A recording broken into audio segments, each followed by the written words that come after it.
오늘 함께 묵상할 본문 말씀은 시편 119편 49절부터죠. 49절부터 64절까지입니다. 49절부터 64절까지 한 말씀씩 나누어서 천천히 읽겠습니다. 주의 종에게 하신 말씀을 기억하소서. 주께서 나로 소망이 있게 하셨나이다. 이 말씀은 나의 곤란 중에 위로라. 주의 말씀이 나를 살리셨음이니이다. 교만한 자가 나를 심히 조롱하였어도 나는 주의 법을 떠나지 아니하였나이다. 여호와여, 주의 옛 규례를 내가 기억하고 스스로 위로하였나이다.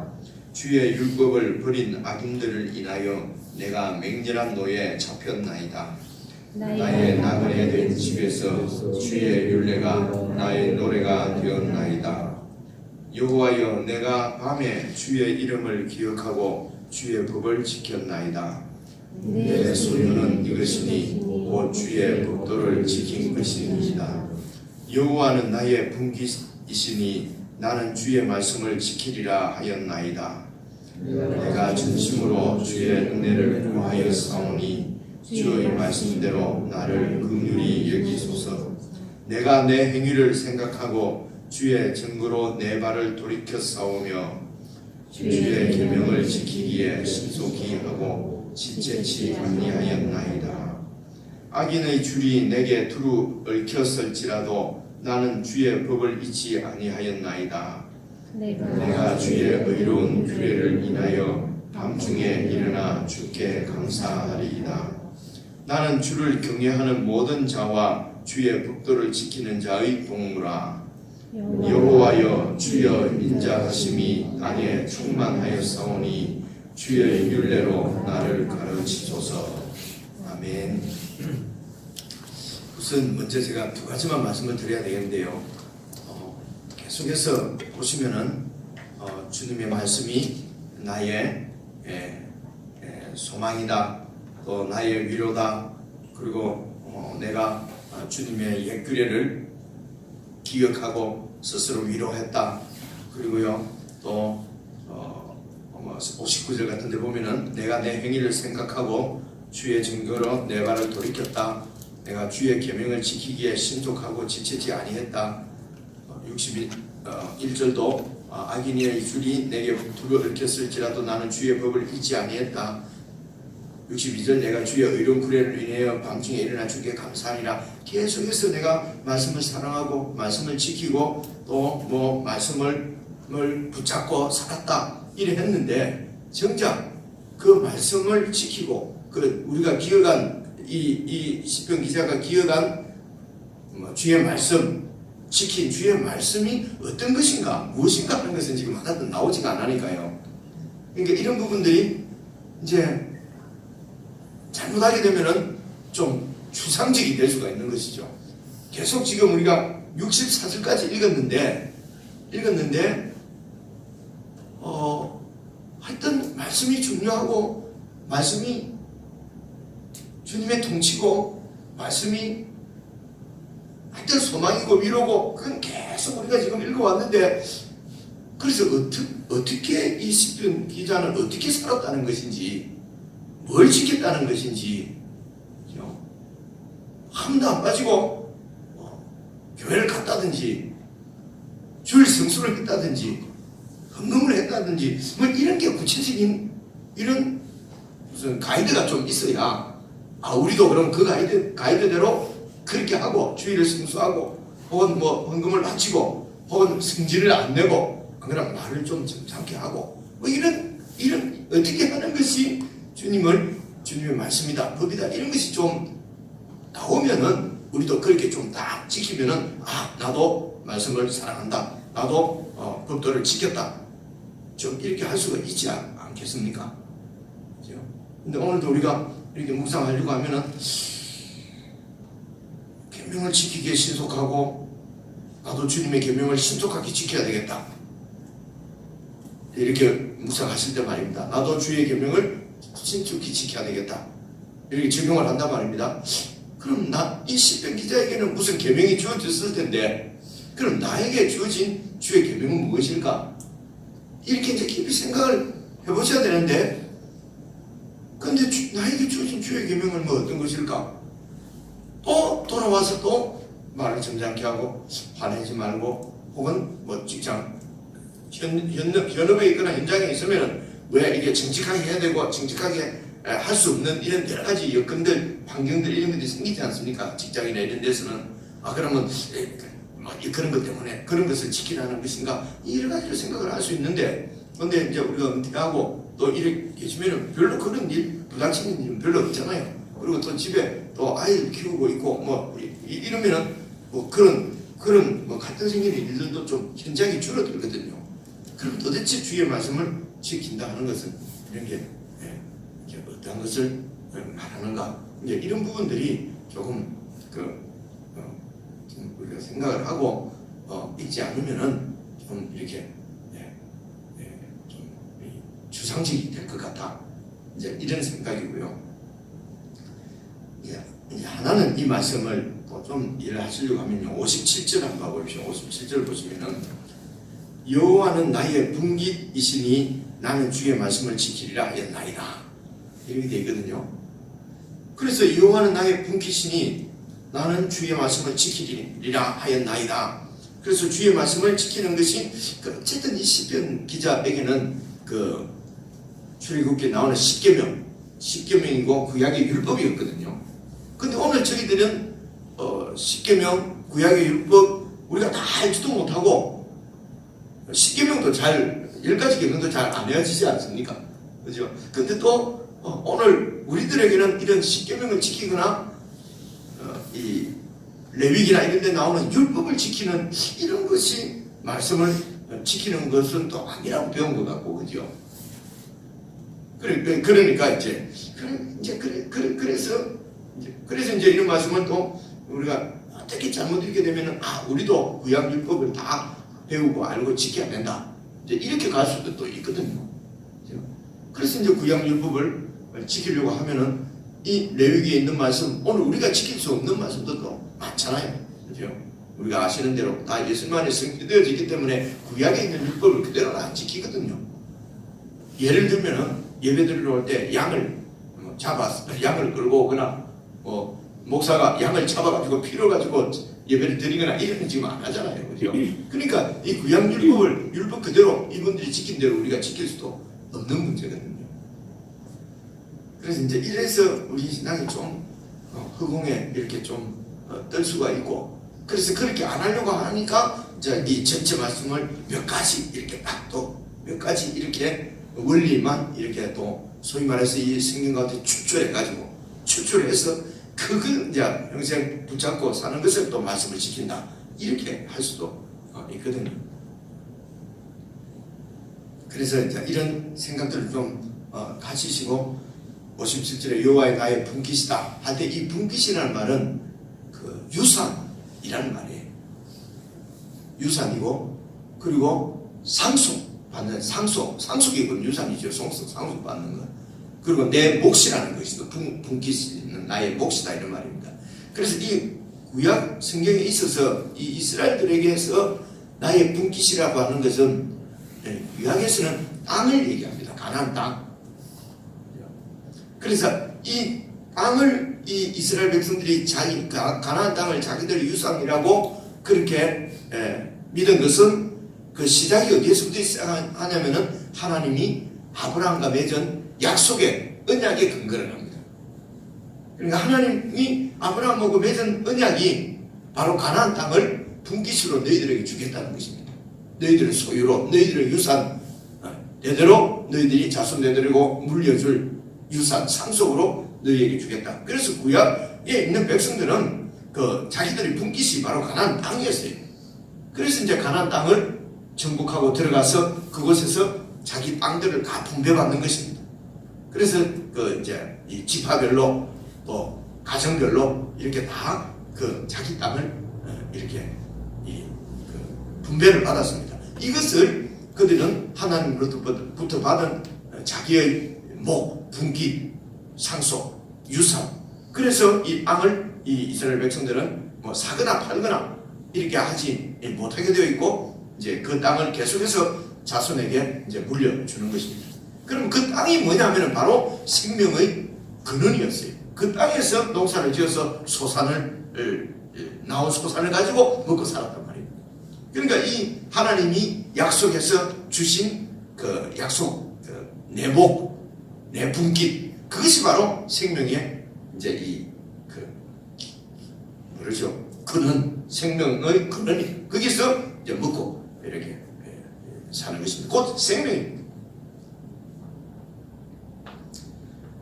그래서 그 가나안 땅이 이제 구약에 있는 그 백성들은 그것이 바로 나의 분깃인데, 오늘 57절에는 보니까 여호와가 나의 분깃이라는 것이죠.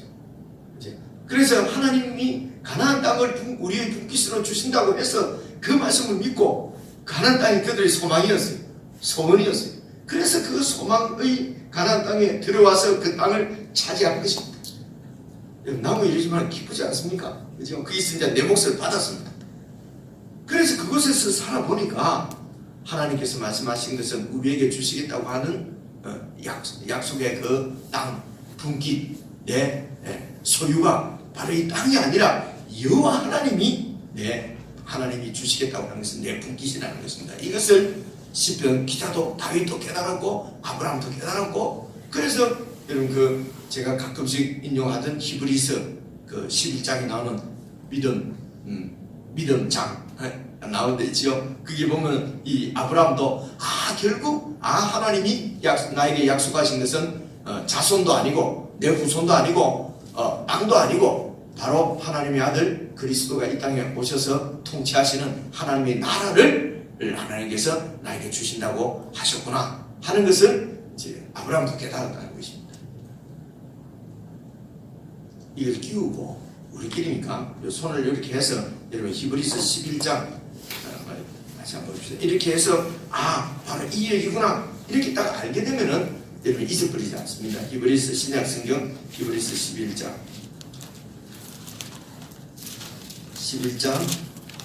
구약 신약성경 365페이지입니다. 365페이지 8절 한번 보십시오. 11장 8절 믿음으로, 여러분 잘 아시는 얘기예요. 아브라함은 부르심을 받았을 때에 순종하여 장래 기업으로 받을 땅에 나갈새, 이 기업이 분깃이고 이것이 바로 상속이고 이게 유산이에요. 다 같은 얘기입니다. 이 기자는 기업한다 할 때 이런 중소기업 할 때 기자가 아니고 기초기자라고 말씀을 드렸죠. 그죠? 기업입니다. 기초가 되는 산업이라는 말입니다. 생명의 근원이라는 것입니다. 순종해서 장래 기업으로 받을 땅입니다. 땅에 나갈새 갈 바를 알지 못하고 나갔고, 그래서 9절 믿음으로 저가 외방에 있는 것처럼 약속하신 땅이 바로 그 가나안 땅입니다. 자기 후손이 나중에 받을 땅입니다. 유업을 함께 받은 이삭과 야곱으로 더불어 장막에 거하였으니 10절 이는 하나님의 경영하시고 지으실 터가 있는 성, 바로 하나님 나라를 말았음이니라. 이렇게 되어 있잖아요. 그 땅이 아니고 그 땅에서 경영하시고 지으실 그분의 성, 그분의 나라를 말았습니다. 쭉 나갔어요. 13절 한번 보십시오. 이 사람들은, 아는 이 믿음의 조상들은 다 믿음을 따라서 살다가 죽었지만은 약속을 받지는 못했다 하면 하나님의 약속을 하고 관계없다는 얘기가 아니고 이 하나님의 약속이 이루어지는 것을 보지 못하였으되 이 말입니다. 그 하나님의 약속들을 멀리서 보고 환영하며 또 땅에서는 외국인과 나그네처럼 그렇게 살았다는 것입니다. 그 땅이 정말 자기들의 소유였다면 나그네가 아니지요. 그렇죠? 그래서 14절 이같이 말하는 자들은 본향을 찾는 자들인 것을 나타냅니다. 저희가 나온 바 본향을 생각하였다면 돌아갈 기회가 있었겠지만은 16절입니다. 저희가 이제는 더 나은 본향을 사모하니 곧 하늘에 있는 것이라. 그러므로 하나님이 저희 하나님이라 일컬음 받으심을 부끄러워 아니하시고 저희를 위하여 한 성을 예비하셨느니라. 한 나라를 예비해. 성은 외계 나라의 성은 다 나라를 얘기해요. 한 성을 예비하셨다. 그것이 바로 이 땅의 의미라는 것입니다. 바로 이 하나님께서 예비하신 하늘에 있는 성이 뭡니까?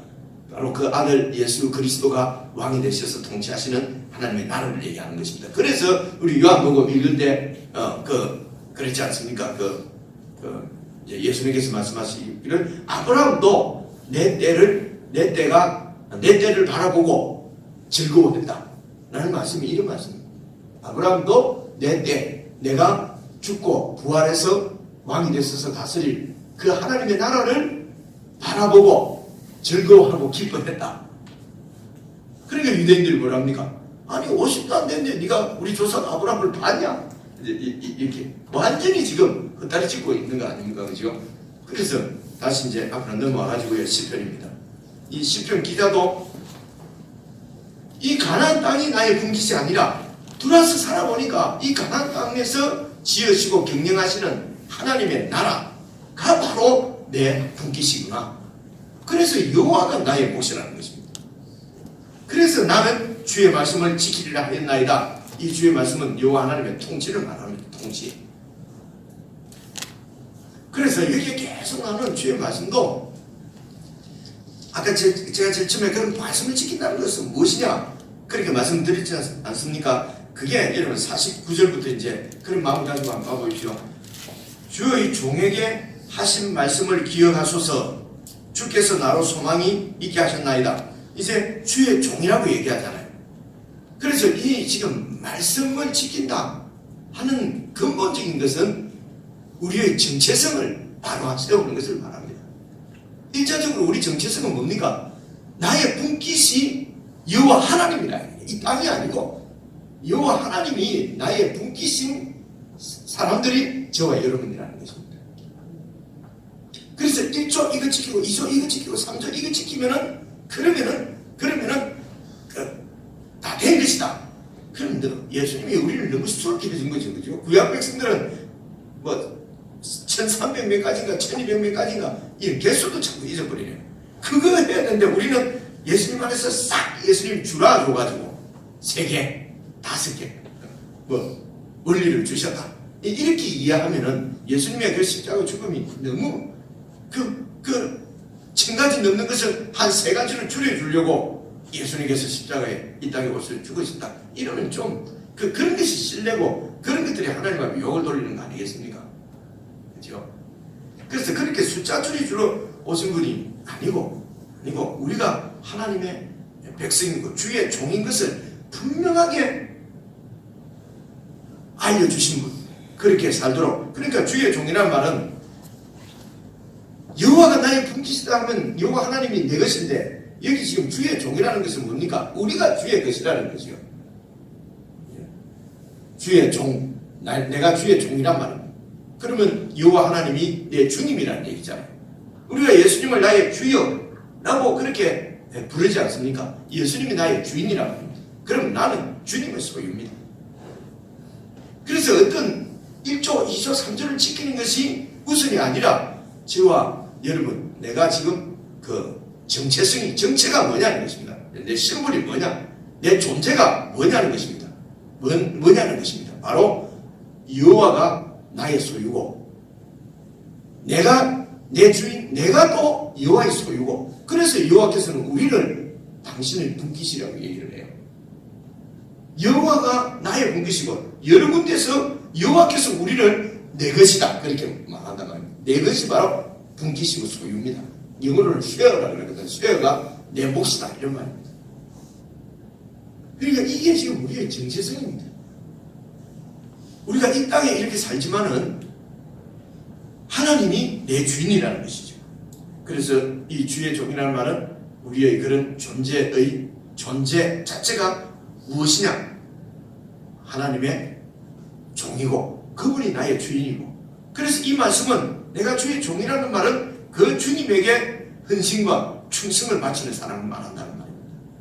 그래서 우리의 충성이, 그래서 우리가 예수님께 충성해서 내가 행한 일이라면은 여러분 그것이 곧 주님의 말씀에 순종한 것이고 주의 통치를 받은 것입니다.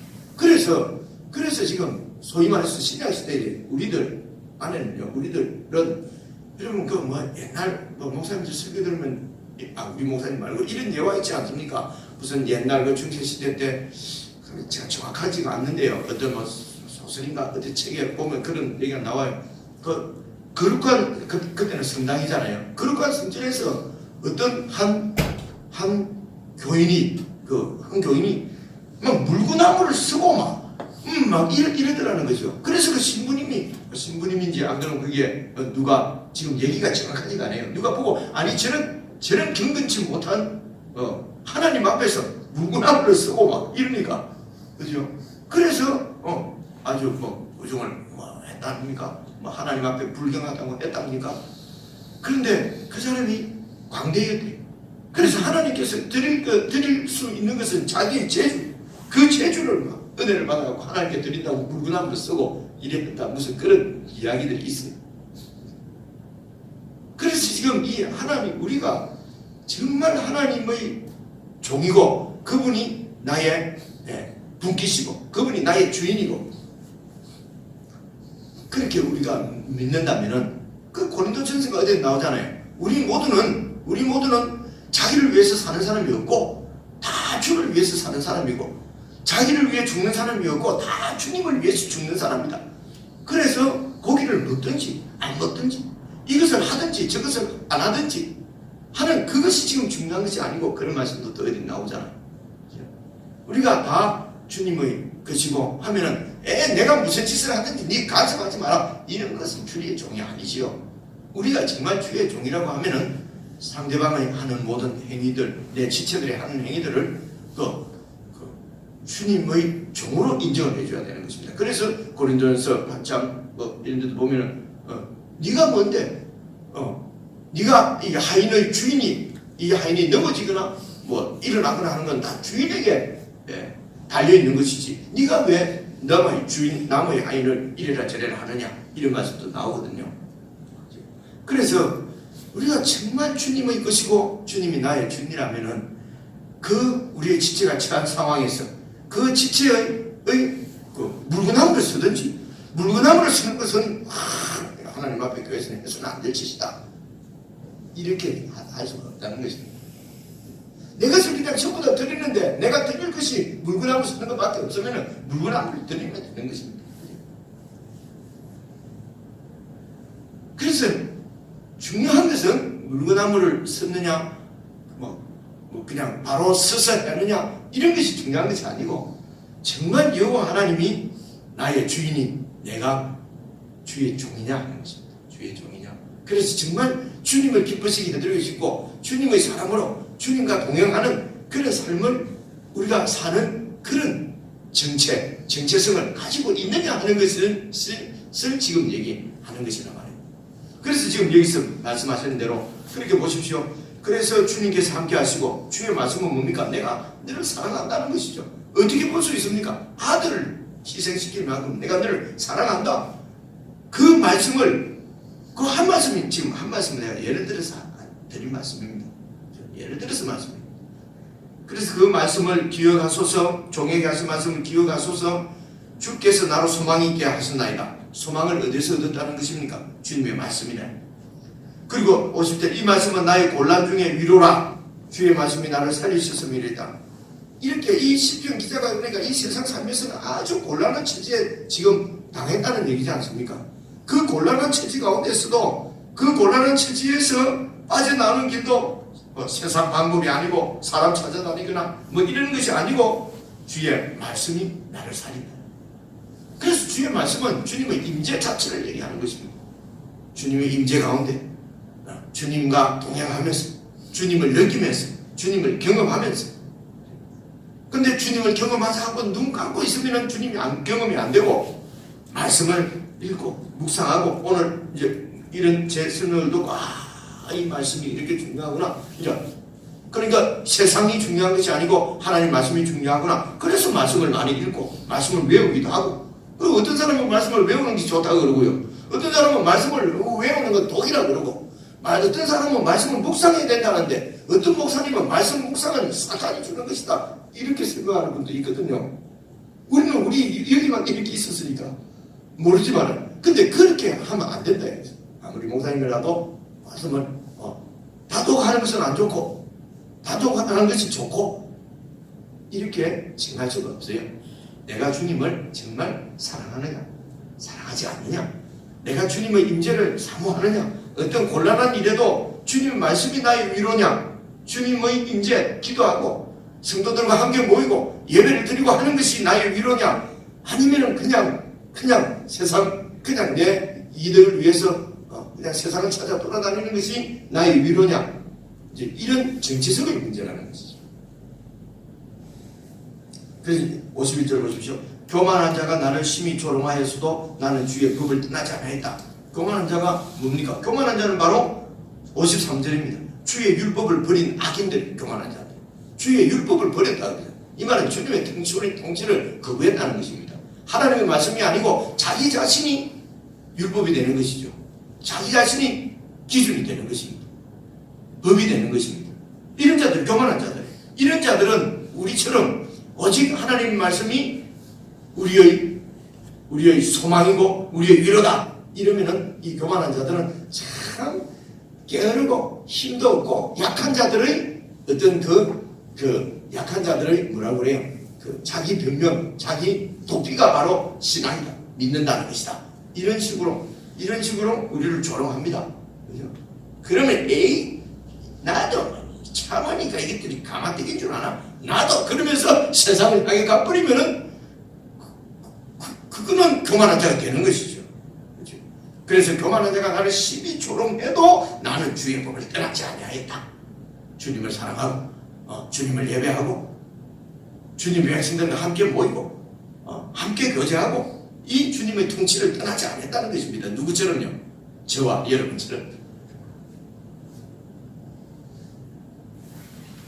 54절도 보십시오. 나의 나그네 된 집에서 주의 율례가 나의 노래가 되었다. 이 나그네가 뭡니까? 그 당시 이 구약시대 때는 나그네가 제일 비참한 처지의 사람이라고 말씀드렸잖아요.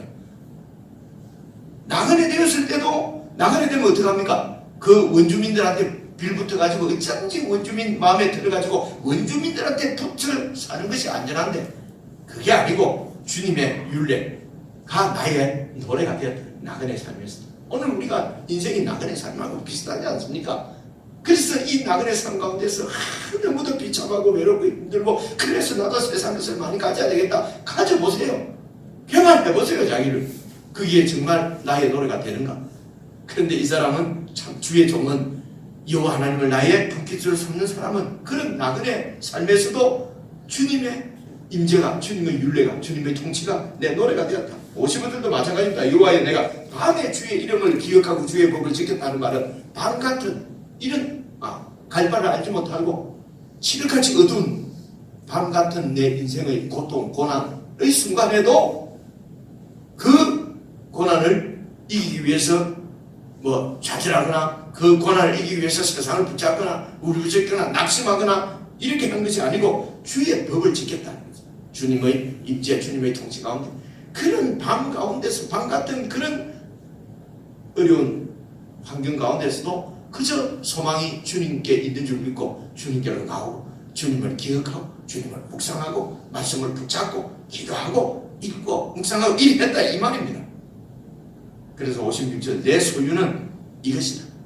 내가 가지고 결국은 나에게 남는 진짜로 내 것은 곧 주의 법도를 지킨 것, 주님과 함께 동행한 삶, 이것이 내 것이지 이거 외에 내가 이 땅에서 그냥 취하고 모으고 쌓은 것들은 결국은 내 것이 아니지요. 이제 그래서 여호와를 아는 것이 지혜의 근본이다. 이런 말이 다 이렇게 깊이 생각을 해봐야 됩니다. 이렇게 여호와를 알고 여호와를 나의 분깃으로 삼는 것이 지혜의 근본이지.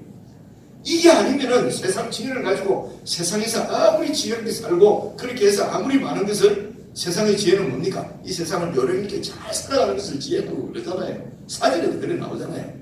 그렇게 해서 뺀질뺀질하게 말이지 그래가지고 쌓은 이런 명성이든지 그것이 돈이든지 그것이 인간관계든지 그런 것들도 결국은 다 여러분 진정한 내 것은 아니라는 것입니다. 어느 순간 내 앞에 있다가 다 사라지는 것이죠. 그래서 내 소유는 이것이니 곧 주의 법도를 지킨 것이다. 이것이 바로 여호와 하나님 자체를 말하는 것입니다. 우리에게 남는 것은 여호와 하나님. 그래서 우리가 구할 것도 여호와 하나님 자체, 그분의 인격이라는 것입니다. 나 요거 지켰다. 나는 요거 했다. 하나님이 했어요. 나는 그거 했었습니까? 11조도 마찬가지. 내 11조 했습니다. 9개는 건드리지 마세요. 뭐 예를 들어 이런 것이 아니라는 것입니다. 여호와 하나님 자체가 분기시고 소리다. 그래서 58절부터 64절까지는 제가 지금 오늘 연례가 한 것처럼 쭉 읽으시면서 저처럼 한번 해보세요. 그러니까 앞에 손자가 있다, 아들이 있다, 딸이 있다 생각하고 이 말씀을 읽으면서 58절 내가 진심으로 주의 은혜를 구했다는 것도 어떤 의미인지 이런 그런 마음으로 쭉 64절까지도 계속 읽으시면서 묵상해서 여호와 하나님이 나의 것이 실감 있게 여러분 가운데 다가오는 그런 아침 주님과의 교제의 시간이 되기를 바랍니다. 개인적으로 묵상하시겠습니다.